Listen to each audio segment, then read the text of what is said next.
거예요. 하나님의 말씀 보겠습니다. 하나님의 말씀은 히브리서 12장입니다. 히브리서 12장 말씀. 히브리서 12장 2절 말씀을 우리 찾아서 함께 읽도록 하겠습니다. 히브리서 12장 2절 한 절 말씀 같이 읽겠습니다. 믿음의 주요 또 온전하게 하시는 이인 예수를 바라보자. 그는 그 앞에 있는 기쁨을 위하여 십자가를 참으사 부끄러움을 개의치 아니하시더니 하나님 보좌 우편에 앉으셨느니라. 아멘. 이 본문 혹시 기억나십니까? 네, 제가 부임하고 1월 달에 1월에 이 본문으로 그 앞에 있는 기쁨을 위하여서 십자가를 참으시고 부끄러움, 오늘 주제가 부끄러움, 수치인데요. 수치를 개의치 아니하신 우리 주님, 그 주님을 바라보고 이 수치의 문제를 우리가 극복해야 될 텐데, 주님께서는 어떻게 결론적으로 수치를 어떻게 극복하셨느냐, 수치보다 더 큰 기쁨이 있었다라는 거죠. 자, 거의 결론적 이야기입니다. 여러분, 자녀가 있다면, 자녀 아픈데, 진짜 큰 병에 걸렸는데, 나을 수 있다면, 여러분, 부끄러움 좀 개의치 않고, 여러분, 감당할 수 있겠습니까? 조금 부끄러운 거 감당할 수 있겠어요? 스타킹에 구멍 좀 놔도 괜찮습니까? 네. 그러니까, 우리가 더 큰 사랑이 있을 때 수치를 개의치 아니하는 엄마처럼, 어떻습니까? 남편을 위해서도 그렇게 할 수 있는지 잘 모르겠지만 남편에게는 더 큰 사랑이 좀 필요할 텐데, 십자가를 참고 부끄러움을 개의치 아니하는 이 예수님의 부끄러움, 수치를 극복하신 주님처럼 우리도 그렇게 될 수 있기를 소원합니다. 자, 여러분, 수치스러웠던 경험이 있으십니까? 부끄러웠던 경험 많이 있습니까? 어떤 게 그러나요? 어떤 최근에 부끄러웠던 경험 한번 나눠볼까요? 한 사람씩 나와서 앞으로 나와서 최근에 이런 것 때문에 너무 창피했어요. 뭐 애들 때문에 아니면 나 자신 때문에 우리 애들하고 한국에 있을 때 애들이 영화 보러 가자 그래서 우리 애들 큰 애가 보고 와서 또 같이 가자 그래서 같이 갔었어요. 그게 이 소설을 이야기했는데, 혹시 마녀 관련된 그 영화 아세요? 네. 왜 마녀가 됐느냐, 동쪽 마녀, 북쪽 마녀, 이렇게 오즈의 마법사를 테마가 이전 이야기가 기록된 위키드라는 영화가 있는데요. 그 책을 이제 소설을 영화한 건데, 거기 보면 마녀가 왜 마녀가 되냐면 굉장히 수치스러운 경험을 좀 당합니다. 친구들에게 이상한 옷을 입고 그 파티에 가도록 하거든요. 거기서 엄청난 수치를 당하는 모습이 있습니다. 하여튼 몇 가지 일들로 인해서 이 친구가 마녀가 됩니다. 자, 가까이 있는 분들이 마녀처럼 보인다면 과거에 수치를 극복하지 못하고 이렇게 마녀가 되어 있나라고 생각을 할지도 모르겠지만, 우리는 그런 수치심 때문에 우리가 자아가 일그러지는 경우도 좀 있죠. 여러분, 그런 수치심은 여러 가지가 있는데, 뭐 식당에 갔을 때 고급 식당에 가야 되는데 나만 이상한 옷 입고, 야, 드레스 코드 알려줬어야 되잖아. 왜 여기 식당 오려고 그랬으면 미리 말해줬어야지. 나만 파자마 입고 이렇게 왔는데, 니네들은 이쁘게 꾸미고 와고 말이야. 이렇게 수치를 당할 수도 있고, 또 뭔가 들통났을 때, 제일 큰 수치는 들통나는 거죠. 죄가 드러났을 때. 성경에 보면 간음하다가 현장에서 잡힌 여자가 있다고 이야기합니다. 간음하다가 현장에서 잡혔어요. 어떻게 했습니까? 우리는 상상을 할 수도 없겠는데, 간음을 하다가 현장 벌거벗고 있는데 그 사랑하는 남편이 와서 경찰하고 들이닥친다든지, 그래서 수치스럽게 예수님 앞에 끌고 옵니다. 그 유대인들이 그 여자를 잡아다가 아마 거의 안 걸쳤겠죠. 그냥 수건 같은 거로 가리고 왔는지 끌고 와서 예수님 앞에 데리고 와서 이야기를 하죠. 간음하다가 현장에서 잡았습니다. 어떻게 해야 되겠습니까? 라고 물을 때 뭐라고 예수님께서 답하시죠? 죄 없는 자가 먼저 돌로 치라 라고 이야기하죠. 그러니까 오케이, 돌로 치려고 그랬는데 나보고 치라 그러는구나 라고 쳤는가? 그렇게 하지 않고 주님은 땅에다가 글씨를 쓰셨어요. 무슨 글씨를 쓰셨을까요? 성경에 안 나옵니다. 성경에 어떤 글씨를 썼는지 안 나와요. 그리고는 또 대답하고 나서 죄 없는 자가 돌로 치라고 나서 또 글씨를 쓰세요. 여러 가지 해석이 있는데 그 중에 한 해석은 십계명을 처음에 쓰셨다는 거예요. 하나님의 이름을 망령되이 일컫지 말라, 내 부모를 공경하라, 쭉 썼어요. 근데 대부분의 유대인들은 십계명을 늘 외우고 있기 때문에 살인하지 말라. 여러분 어떻습니까? 십계명 중에 살인하지 말라라는 명령을 읽으면 큰일 났다, 나 어젯밤에 돌로 한 사람 죽였는데, 뭐 이런 생각하는 사람 있으세요? 그 부분에는 우리가 걸리지 않을 수 있겠죠. 근데 예수님은요, 형제 자매에게 욕한 사람 죽인 거다 이러면 어때요? 우리 교회에서 자, 손 들어볼까요? 자, 우리 교회 다니면서 신앙생활 하면서 교회 성도님, 권사님, 집사님 욕해 본 사람 손 들지 마세요. 마음의 손을, 나 그 사람 욕했는데, 목회자 욕해 본 사람, 뭐 기타 등등, 사람을 죽인 거라고 이야기하잖아요. 근데 십계명 쓸 때는 막 의기양양해요. 근데 예수님께서 그 다음에 글씨를 더 써나갔다는 거죠. 근데 그 뒤에 사람들이 한 사람씩 떠나갔대요. 그 자리를 돌 들고 죽이려고 그러다가 누구부터 누구까지 순서대로 떠났다고 기록되어 있냐면 나이가 많은 사람부터 나이가 어린 사람 순으로 다 떠났대요. 아무도 돌을 던지지 않았다는 건 이야기죠. 그 말은 뭡니까? 다 그 여자처럼 일정한 죄를 다 가지고 있다는 이야기죠. 그래서 어떤 학자들은 십계명 앞에 너 안 흔들려? 너 죄 아니라고 생각해? 자, 예수님께서는 2025년 1월 27일, 그러니까 야 김장로, 네가 한 행동, 땅에 쓰는 거죠. 그 사람 가고, 자, 1월 29일 김권사, 이렇게 해가지고 특정 사람 아닙니다, 여러분. 그냥 김씨라고 이야기하는 거예요. 그래서 그러고 또 그 다음에 2월 1일 김목사 이렇게 쓰면서 나의 손으로 한 사람씩 다 들켰다 이렇게 하고 떠나갔다는 거죠. 사람들은 다 수치심을 느끼는 걸 가지고 있어요. 다 죄인이에요. 그래서 우리는 그런 것뿐만 아니라 그런 죄가 들통났을 때, 뭔가 숨기고 있던 것들이 들통났을 때 제일 처음 우리가 느끼는 감정이 수치라는 감정이죠. 여러분 남자로서 첫 데이트를 하러 소개팅을 받고 이제 데이트를 하러 나갔는데, 자, 내가 스테이크 사주고 그리고 영화 보고 자, 좋은 데 근사한 데 카페 가서 차 마실 거라는 계획을 가지고 나갔어요. 딱 여자를 만났는데 보조문을 찾아보니까 뭐가 없어요? 지갑이 없어. 큰일 났어요. 카드도 없고. 그때 당혹스러움, 이런 것도 부끄러운 수치심을 일으키게 하죠. 식당에 가서 뭐 커피를 쏟았고 50이 넘어가면서 남자들은 밖에 나가서 밥을 먹고 오면 뭘 먹고 왔는지 아내들이 다 알 수 있다라고 이야기합니다. 흘려서 이거는 된장이구나, 이거는 이게 짜장면 먹었네, 이렇게 해서 50이 넘으면 남자들이 뭐 먹은지 다 안 돼요. 근데 흘린다는 거예요. 그러면 정말 깨끗하게 입고 다니는 사람이 뭔가 흘리는 거 이런 거 싫어하는데 흘렸다. 굉장히 수치스럽죠. 식당에서 여러 명이 앉아 있는데 다른 사람들하고 대화가 안 들립니다. 수치심이 모든 걸 극복해버리는 거죠. 덮어버리는 거죠. 왜냐하면 내가 이 수치심이 제일 크기 때문에. 근데 어떤 사람은 개의치 않을 수 있죠. 어떤 사람은 그거야 뭐 하고 그냥 그래 뭐 이야기하고 집중할 수 있는데, 수치심이 우리를 그렇게 어렵게 우리의 내적으로 외적으로 우리를 감옥처럼 가두어 버린다는 것입니다. 수치심이 나타날 때 대체적으로 나타나는 증상들이 있는데요. 얼굴에 드러납니다. 어떻게 됩니까? 네. 최근에 어떤 분이 목사님 왜 빨개요? 라고 이야기하시던데 뭔가 수치스러웠을 수 있습니다. 네. 근데 얼굴에 수치심이 드러난다는 것은 성경에도 여러 번 이야기하고 있습니다. 시편 말씀에 보면 나의 능력이 종일 내 앞에 있으며 수치가 내 얼굴을 덮었으니 라는 말이 시편 44편에 기록되어 있고요.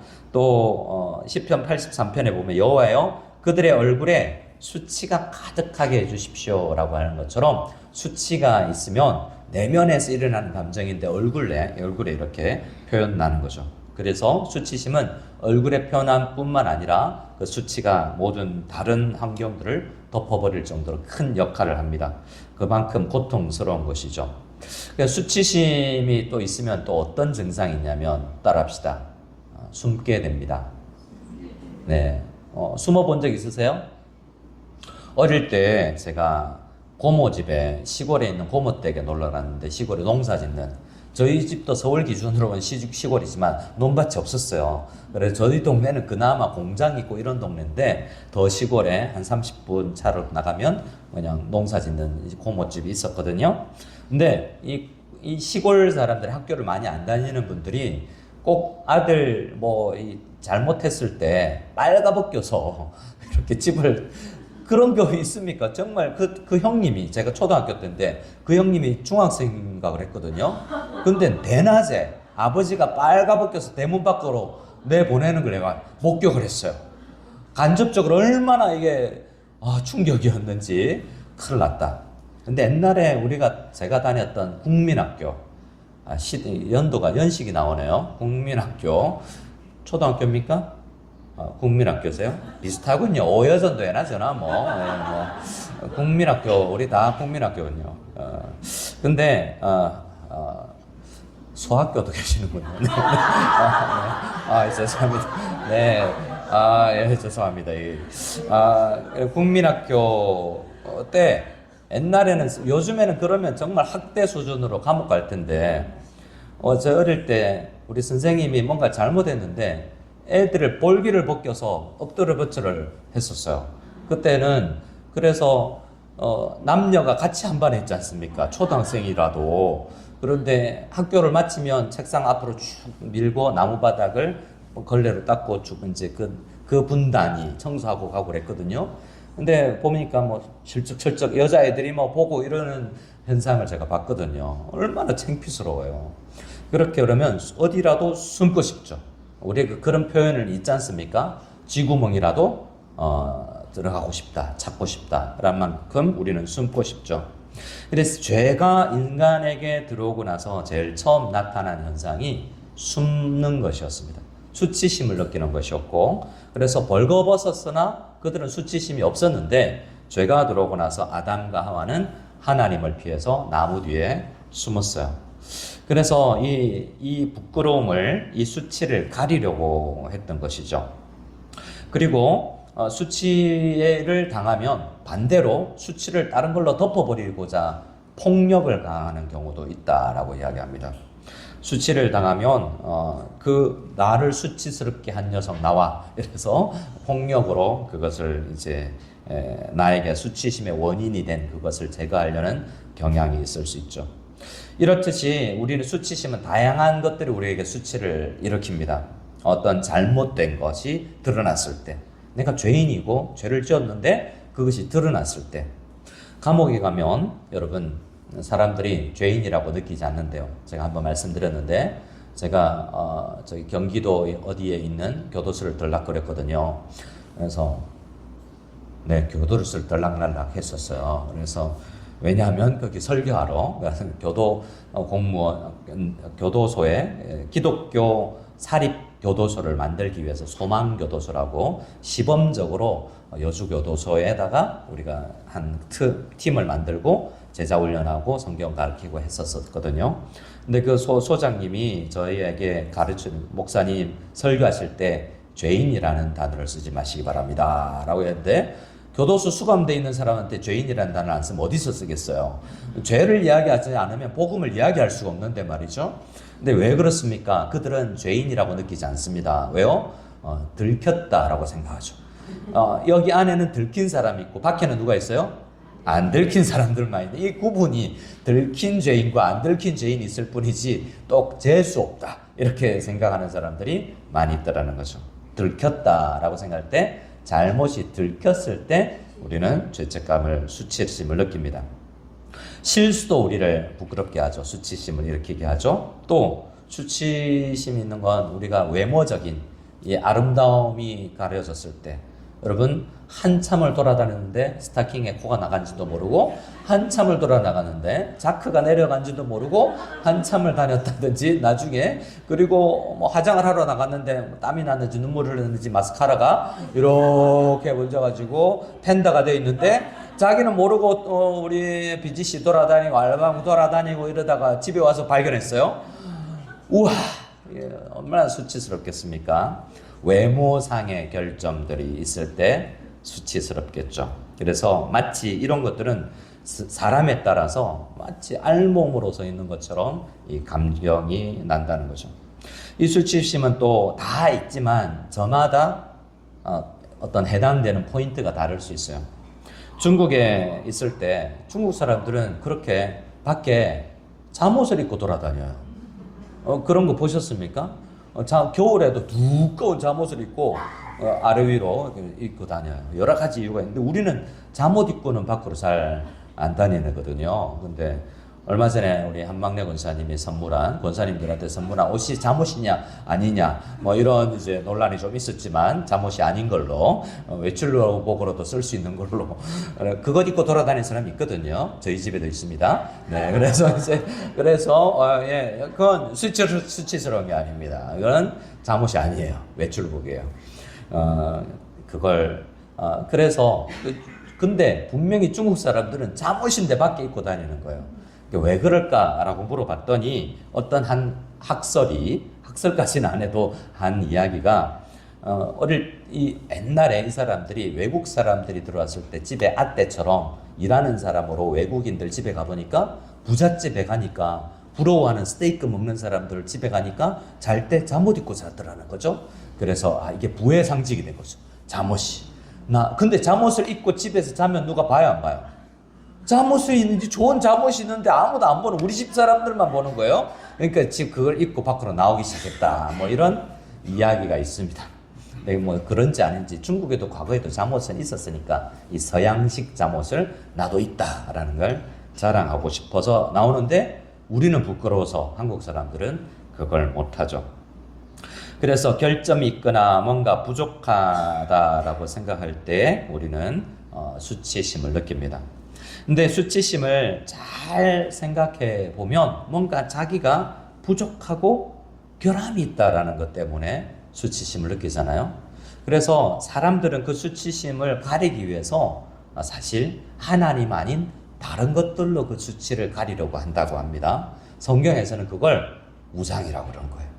우상이 특별히 조각을 해서 부처상을 만들든지 다른 신상을 만들어서 우상이 아니라 우리의 수치를 모든 사람이 가지고 있는 수치를 가리려고 하는 그러한 것들 뭔가를 만들려고 하는 본능을 가지고 있다라고 이야기를 하는 거죠. 예를 들어서 그런 우리가 이야기한 외모나 부끄러움 뭔가 실수했는데도 불구하고 그런 것들이 잘 깊이 들여다보면 왜 내가 이런 것들을 수치심을 느낄까 생각해 보면 인간에게 다 들어있는 착하게 보이고 싶고 똑똑하게 보이고 싶고 권력을 차지하고 싶은데 그걸 이루어 줄 수 있는 뭔가를 만들어서 그것에 투자를 많이 해놓고 그것이 빼앗길 때 수치심을 느끼는 거죠. 그걸로 가렸었는데 수건을 가렸는데 그걸 빼앗기면 수치심을 느낀다는 거죠. 어떤 사람들은 뭔가 흘리는 게 전혀 수치심을 느끼지 않습니다. 하지만 그 사람에게 있는 우상은 이뻐 보이고 멋져 보여야 된다는 그것이 하나의 우상이 되어서 정말 근데 이쁘게 가꾸는 것 자체가 잘못된 건 아닙니다. 우리는 멋있게 우리를 가꾸고 다듬어야 되지만 그러나 그것이 우상이 되어서는 안 된다는 거죠. 근데 많은 사람들에게 하나님 아닌 것들로 그것들을 감추고 있다는 겁니다. 성경은 그런 사람들을 참 한탄하고 이상하게 생각하죠. 나무로 조각을 해서 신상을 만드는데 백향목으로 다른 나무를 해와가지고 빵 만들고 밥 만들려고 불 떼어서 그걸로 밥을 짓고 나머지 나무로 우상을 만들어서 그 앞에 절한다는 거죠. 그래서 이 우상이라는 것이 하나님 편에서 보면 너무나 한심스러운 거 아니겠습니까? 야, 그게 입을 네가 조각해놨는데 걔가 말을 하더냐? 발을 조각해서 만들었는데 걔가 걸어 다니더냐? 네가 짊어지고 가야게가 움직이는데 그 앞에서 무릎 꿇고 절하고 있는 그 모습이 얼마나 개탄스러운 모습인가를 특히 이사야서에서 고발하고 있죠. 이사야서 44장에 이 우상숭배하는 이걸 부끄럽게 여기는 우리가 뭔가 수치심을 느끼는 그 근저에 우상숭배적인 마인드가 우리 속에 들어있다는 거예요. 그 마인드를, 마음을 폭로할 때 나무 중에 백향목, 디르사나무, 상수리나무 중에 그 중에 절반은 불에 사르고 그 절반으로는 고기를 구워 먹고 차콜로 고기 숯불고기 해 먹고 그 나머지로 우상 만들어서 그 앞에서 엎드려 경배하는 너의 모습을 나는 본다라고 폭로를 하고 있는 것입니다. 자, 그러면 우리는 처음부터 말씀드렸지만 우리에게 있는 이 우상 숭배적인 부끄러움을 잘 묵상해 보면 이 나쁜 역기능을 하지만 이 수치심을 우리에게 하나님께서 허락하셔서 그 마음을 계속 생각해 봐서 내가 왜 이런 수치감을 느끼지? 무엇으로 이 수치를 덮어야 가려야 되지라는 걸 묵상할 수 있는 좋은 발판이 될 수 있다라고 이야기합니다. 그래서 우리는 우리의 수치를 가려주시는 그 분을 먼저 묵상을 해 나갈 필요가 있는데요. 오늘 본문이 우리가 수치로 인하여서 수치로 인해서 드러난 그것을 가려주는 분이 계시다라고 이야기합니다. 은혜와 자비로 우리의 수치를 가려주셔야만 우리가 그것을 극복할 수 있는데 말이죠. 여러분 하나님 말씀 우리 다시 한번 읽어보겠습니다. 오늘 본문 말씀을 다시 같이 한번 더 읽어보겠습니다. 히브리서 12장 2절을 같이 한번 읽겠습니다. 믿음의 주요 또 온전케 하시는 이인 예수를 바라보자. 그는 그 앞에 있는 기쁨을 위하여 십자가를 참으사 부끄러움을 개의치 아니하시더니 하나님 보좌 우편에 앉으셨느니라. 아멘. 예수님께서 우리의 수치, 우리가 당해야 될 수치를 예수님께서 다 짊어지고 가신 것이 십자가의 죽음이다라고 이야기를 하는 것입니다. C.S. 루이스의 나니아 연대기라는 책이 있고 영화돼서 몇 편 나왔죠. 거기에 보면 그 아슬란이라는 사자가 이제 예수님처럼 등장하는데 그가 죽음을 당합니다. 근데 그 죽음을 당할 때 굉장히 수치스러운 과정을 통해서 수치를 당하지만 그래서 그 모든 나라가 그 겨울 얼음 여왕에게 다 넘어간 것 같지만 사실은 그 과정을 통해서 모든 것을 오히려 수치를 다 짊어지고 나가서 오히려 모든 것을 극복해내고 승리해내시는 그 주님의 모습을 영화화하고 소설로 쓴 것을 보게 되거든요. 주님께서 그 부분을 우리의 피조물, 예수님은 피조물이 되는 수치, 피조물이 되는 것부터가 수치였고 십자가까지 모든 인생의 여정이 주님께서는 수치였을 수 있습니다. 모든 것을 지으신 하나님께서 사람의 육신을 입는다라는 표현을 쓰는데요. 그건 마치 어떤 것과 같냐면 우리가 지금 밖에 나가면 수치스럽지 않겠죠? 어제 신방 가다가 마카티 쪽에 지나가는데 아주 남루한 여자와 또 여러 거린들 좀 봤거든요. 정말 그렇게 꾀죄죄한 옷을 입고 우리가 밖에 나간다고 생각해 보세요. 부끄럽겠죠. 근데 주님께서 인간의 몸을 입고 이 땅에 태어난다는 것 자체가 하나님이신 예수님에게 있어서는 엄청난 수치라는 거죠. 이 땅에 왜 빌립보서에서 말씀하시듯이 우리 5월에 빌립보서를 묵상하게 될 텐데 왜 이 땅에 내려오시는 그 수치를 감당하셨느냐? 우리의 모든 수치를 가리기 위해서다라고 이야기합니다. 여러분 수치를 당하면 여러분 도망가고 싶고 숨고 싶다고 이야기했죠. 그런데 수치를 누군가 덮어줘서 도망을 못 가는 겁니다. 주님께서 우리가 일상생활에서도 일반적이라면 내가 수치를 느껴야 되는데 어떤 사람이 괜찮아 라고 용서를 해줘 버리면 그 상황이 그냥 무마되어 버린 거죠. 대부분 내가 이전에는 화를 내는 상황이었고 이전에는 내가 화끈거리고 얼굴이 달아오르는 상황이었고 이전이라면 어디라도 숨고 싶어서 화장실이라도 달려가야 되는데 누군가 나를 그냥 괜찮아 라고 용서해 줘 버리면 내가 도망을 가지 못하고 그 자리에 남아있게 되어버리는 나를 그 자리에 붙드는 역할을 해준다는 거죠. 우리 주님의 십자가가 우리를 수치로부터 도망가지 못하게 만들어버린다는 거예요. 그래서 그 자리에 머물면서 그 수치 굴욕과 수치를 나대신 당하신 그분 앞에 서서 그분이 행했던 대로 배워 나갈 수 있는 존재로 우리를 만들어 나가신다라고 성경은 이야기하는 것입니다. 우리 히브리서 2장 말씀을 한번 찾아서 볼 텐데요. 히브리서 2장 말씀을 2장 11절 12절 말씀을 한번 읽어보기를 원합니다. 2장을 찾으시면 7절부터 그 이야기를 하는 거예요. 주님께서는 십자가를 지실 때 침뱉음 당하고 채찍질 받을 때만 수치를 당한 게 아니고 이 땅에 오는 것 자체가 엄청난 낮아짐이라는 것을 이야기합니다. 7절 한번 먼저 읽어볼까요? 시작. 그를 잠시 동안 천사보다 못하게 하시며 영광과 존귀로 관을 씌우시며, 그리고 9절에 보면 또 오직 우리가 천사들보다 잠시 동안 못하게 하심을 입은 자라고 이야기하면서 뭔가 못한 영역으로 내려오신 주님을 이야기하죠. 11절 12절입니다. 그분이 우리를 뭐라고 불러주시냐? 11절입니다. 거룩하게 하시는 이와 거룩하게 함을 입은 자들이 다 한 근원에서 난지라. 그러므로 형제라 부르시기를 뭐하지 아니하시고.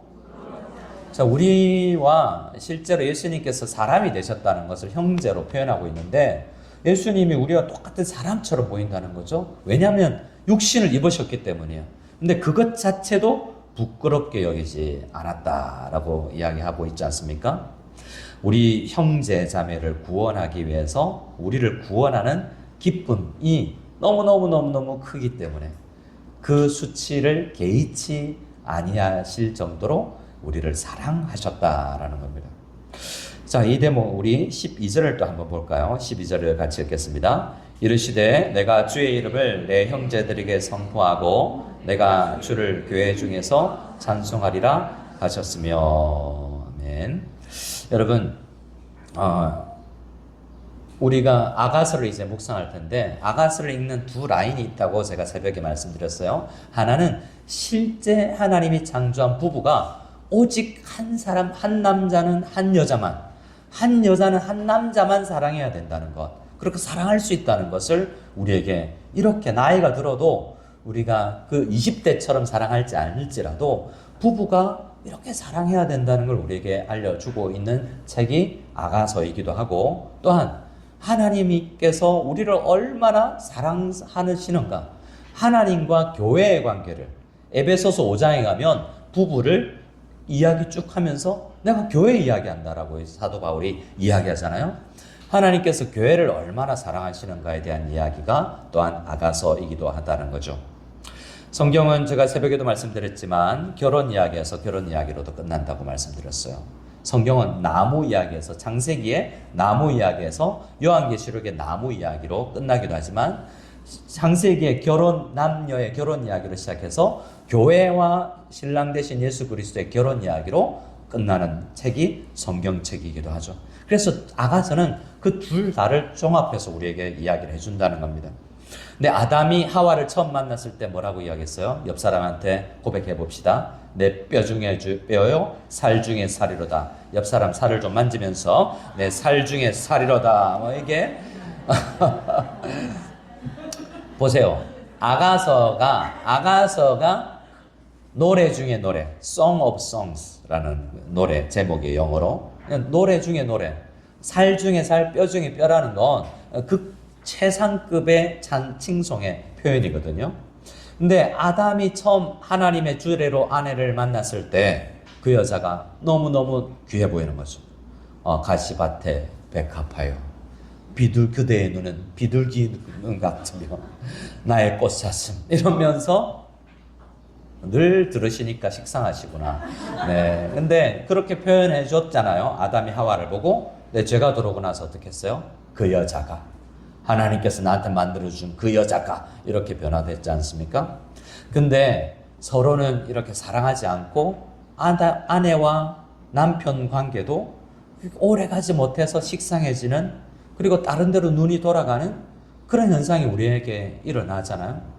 그런데 예수님은 이 땅에 오셔서 그런 우리를 보면서, 우리는 우리 자신을 거울을 봐도 우리가 못나 보이고 수치스러운데, 예수님은 우리를 사랑한다는 걸 전혀 수치스럽게 느끼지 않는다니까요.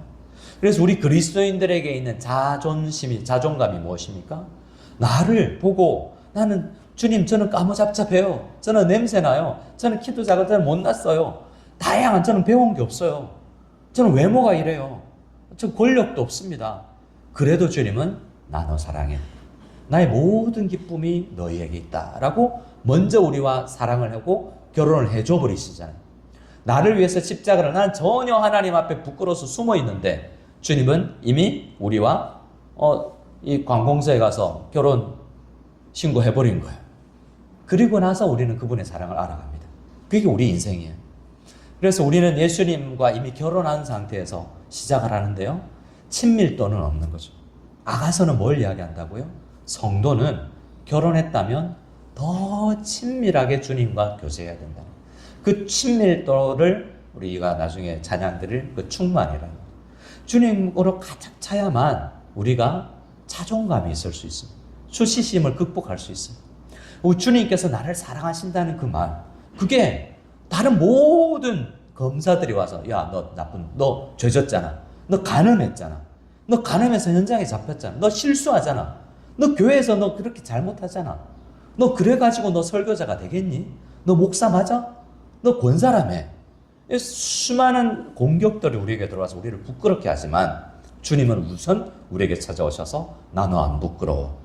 나 널 사랑한다는 게 전혀 너의 그 못난 모습이 전혀 개의치 않다라고 사랑해주고 결혼을 해줘 버리셨어요. 그러면서 주님은 그 사랑하는 주님을 닮아 나가게 하는 거죠. 그래서 히브리서를 보면 우리를 위해서 이 땅에 오신 것부터 십자가를 지시고 죽으시는 모든 과정이 수치스러운 과정이었지만 개의치 아니하셨던 주님을 닮아갈 수 있도록 하면서 성경 마지막은 우리도 사실 수치를 개의치 아니하는 사람으로 선한 의미에서 수치를 극복한, 수치를 잘 생각하여서 수치를 선하게 활용하는 사람으로 만들어 나가는 것을 보게 됩니다. 그래서 특별히 우리는 수치를 생각할 때 수치 앞에서 수치스러운 건 결국 우리를 슬프게 만드는 제목이기도 하거든요. 그 앞에서 겸손해야 됩니다. 수치심이 느껴질 때 우리는 어떻게 뭘 하게 되냐면 세 가지를 이야기합니다. 첫 번째 따라합시다. 겸손해야 합니다. 누가복음 18장에 보면 세리가 주님 죄인입니다. 수치스럽습니다. 이것밖에 안 됩니다. 라고 이야기했을 때 주님께서는 그 사람의 기도가 오히려 응답되었다라고 말씀해 주시지 않습니까? 그 수치가 겸손하게 만든다는 거죠. 그래서 겸손한 사람은 내가 이런 우상숭배로 나를 가리려고 했구나. 그 세리가 그전에는 돈으로 내 수치심을 가리려고 했다는 말이에요. 근데 세리들이 나중에는 내 재산의 절반이라도 내가 두고 2배가 아니라 4배를 갚겠다고 이야기할 정도로 주님 앞에 내가 더 이상 돈으로 나를 가리지 않으려고 하는 이 겸손을 통해서 주님을 만나고 나서 내가 그동안 우상숭배로 나를 가리려고 했던 그 돈 문제를 극복해내는 것을 볼 수 있습니다. 그래서 우선 수치심을 느낄 때 내가 겸손히 주님 앞에 나 그런 우상숭배 했던 사람입니다. 나는 그러한 어떤 글을 읽었어요. 어떤 목사님인데 제가 참고한 책에 목사님인데 동성연애에 대한 감정이 아직 실제로 하지 않았지만 동성에 대한 감정이 막 일어나더라는 거죠. 그래서 이 포르노그래피로 나아가게 되고 이런 현상이 너무나 부끄럽고 억눌려 있는데 누구에게도 말도 못하겠고 교회에다가 말하면 기도 제목이라고 중보기도실에 미스바 기도팀의 민미애 권사님한테 기도 제목 부탁합니다. 목사가 제가 이러한 걸로 수치심이 드는데 기도 좀 해주세요. 그러면 당장 나가세요. 이렇게 될 수도 있겠죠. 그러니까 어디에도 말 못하는데 정말 긴밀한 아내와 또 이 교회 안에 장로님과 이야기를 하고 그걸 극복해 그런 것 같시죠. 정말 수치스러운 거잖아요. 현실이잖아요. 그런 걸 극복해 내게 만들더라는 이거 있습니다. 나한테 이 문제가 있습니다라고 겸손히 주님 앞에 나아가는 과정이 도구로 우리의 수치심을 사용해야 된다는 것입니다. 그리고 그런 나까지도 주변에 있는 그 장로님들이 그래도 목사님을 주님께서 사랑하십니다. 그러니 같이 이미 우리를 사랑하셔서 직분을 맡기신 주님에게 우리 모두 다 그런 영역이 있으니 우리 한번 그 부분을 극복해 나가 보시죠 하고 같이 목회를 해 나간다는 이야기를 읽었습니다. 두 번째로 소망을 가지는 것입니다. 이것이죠. 조금 이어지는 것입니다. 나의 현재는 너무나 보잘것없지만 주님께서 나를 정말 이제 나를 의롭다 해주신 분이 먼저 계시다. 나를 먼저 의롭다 해주신 것으로 멈추지 아니하고 의롭다 해주신 그분이 나에게 가득할 때 그거는 이제 친밀함이죠. 여러분 세례받았다고 다 주님과 친밀하지 않아요. 친밀도는 수많은 기도로 주님하고 친해져야 됩니다. 저와 여러분이 친할까요? 안 친할까요? 주윤현 집사님, 우리 친합니까? 안 친합니까? 아직 조금 다른 분들보다 덜 친해요. 집에 안 가봤거든요. 내일 갈 거예요. 그래서 집이라도 한번 가야 친해지죠. 이렇게 우리는 친밀도가 영적 교제 안에서도 친밀도가 있어져야 되지 않습니까? 주님과도 마찬가지입니다. 우리가 예수 믿었다고 의로워졌다고 다 똑같은 게 아니에요. 우리가 주님과 친밀해져야 되는데 우리가 완성되어질, 제가 자주 예화를 드는 씨앗의 형태 바깥에 사진이 있잖아요. 지금은 우리 씨앗이지만 그 씨앗이 자라나서 꽃이 되고 나무가 되고 백합화가 될 거 아니에요. 나는 씨앗이지만 나는 여전히 백합화예요. 그 꽃이 될 거라는 거죠. 주님은 그걸 씨앗의 상태인 우리를 먼저 사랑해 주셨다는 거죠. 그런데 꽃이 될 걸 소망하라고 이야기하지 않습니까? 그래서 우리가 소망을 가질 때 정말 우리를 지켜주시고 그 사람을 만들어내시는 분 안에서 수치를 극복해 나갈 수 있다라고 이야기합니다. 첫 번째는 겸손이요, 두 번째는 소망이었습니다. 마지막 세 번째 따라합시다. 감사. 여러분 우리가 주님께 이 수치심을 덮음을 받고 나면 사람들이 나뭇잎으로 가리고 나무 뒤에 숨었으나 처음에 하나님께서 아담과 하와에게 가죽옷으로 입혀줬는데요. 수치를 가죽옷으로 덮여주셨는데 그 가죽옷은 누군가의 죽음을 상징한다고 학자들은 이야기합니다. 동물이 죽어야 그 가죽을 우리에게 줄 수 있잖아요. 그것 또한 예수 그리스도께서 우리를 덮어주시는 것을 상징합니다. 그럴 때 우리 수치심에 가려움을 받은 자들에게 제일 먼저 나타나는 현상은 감사입니다.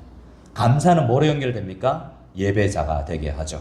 그래서 우리는 수치심 속에서 나의 수치를 가려주신 주님의 십자가를 생각하면서 이 은혜를 받는 순간 감사와 감동이 나오게 되고 이 마음이 이렇게 내가 흉악하고 나는 부끄러운 존재인데도 불구하고 나를 사랑해 주신 그분을 위해서 어떻게 하지? 라는 감정이 솟아나게 되고 그래서 예배자가 되게 됩니다. 대표적인 사람이 사무엘하 6장에 기록되고 있는 다윗이에요. 다윗이 언약궤 앞에서 뭘 했습니까? 춤을 췄죠. 근데 바지가 내려감에도 불구하고 수치심에도 불구하고 예배자가 되게 하셨어요. 그죠?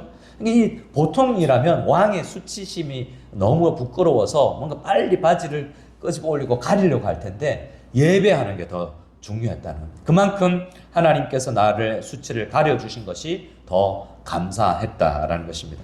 그래서 히브리서는 어떻게 끝이 나냐면 히브리서 13장을 읽고 마치기를 원합니다. 우리에게 수치를 가려주신 그분처럼 우리도 서로의 수치를 가려주며 우리도 수치스러운 그 십자가를 지고 주님의 뒤를 따르는 것이 옳다라고 이야기를 합니다. 우리 히브리서 13장 13절 16절 말씀인데요. 우리 같이 13절 말씀을 같이 읽고 찬양하고 기도하기를 원합니다. 그런즉부터 읽겠습니다. 시작. 그런즉 우리도 그의 치욕을 짊어지고 영문 밖으로 그에게 나아가자. 여러분 우리 주님은 우리도 예수로 충만하여져서 예수를 닮아서 예수님처럼 수치를 개의치 아니하고 다른 사람의 수치를 가려주는 사람이 되기를 원하시는 것입니다. 옆 사람 한번 바라보세요. 이 사람하고 다니는 게 수치스럽습니까? 그렇지 않죠? 이분 가까이 있는 분하고 연락해서 밥 먹을 수 있어요? 네. 우리가 진짜 서로의 수치스러운 게 드러날 수도 있습니다. 신앙생활 하다 보면 우리가 내가 왜 그랬을까? 교회 다니면서 나 왜 그랬지? 창피하고 전문용어로 뭐라 그럽니까? 쪽팔려서 우리는 지구명예라도 숨고 싶을 때가 올 수 있어요. 근데 여러분 예수님처럼 찾아가셔서 야, 괜찮아. 우리가 다 연약한 사람인데 그런 거 알고 우리가 신앙 예수님 믿기 시작했는데 나도 괜찮다라고 하면 그 사람이 도망을 못 갑니다. 도망을 가려고 그랬는데 용서를 받아버렸기 때문에 도망을 못 가게 됩니다. 여러분 같이 서로를 덮어주고 서로를 사랑하며 나아가기를 간절히 소원합니다. 우리 먼저 기도할 때 예수님으로 충만해지는 우리 아간서 묵상이나 이제 이 성경 말씀 묵상을 통해서 예수님과 친밀해질 수 있는 우리가 되길 원하고, 예수님처럼 우리 목회자인 저 자신도 여러분 때문에 수치를 좀 당할 수 있으면 뭐 어때요? 우리 여러분이 더 살 수 있다면, 여러분이 더 잘 될 수 있다면 수치 좀 당해도 되죠. 그러한 마음으로 우리가 함께 찬양하며 나갈 때 예수로 우선 가득 찰 수 있는 우리들이 다 될 수 있도록 도와달라고 한번 찬양했으면 좋겠습니다. 옆 사람에게 또 한 번 권면합시다. 예수님으로 충만하시기 바랍니다. 예수님으로 충만하시기 바랍니다. 충만 찬양 드리겠습니다. 무명이어도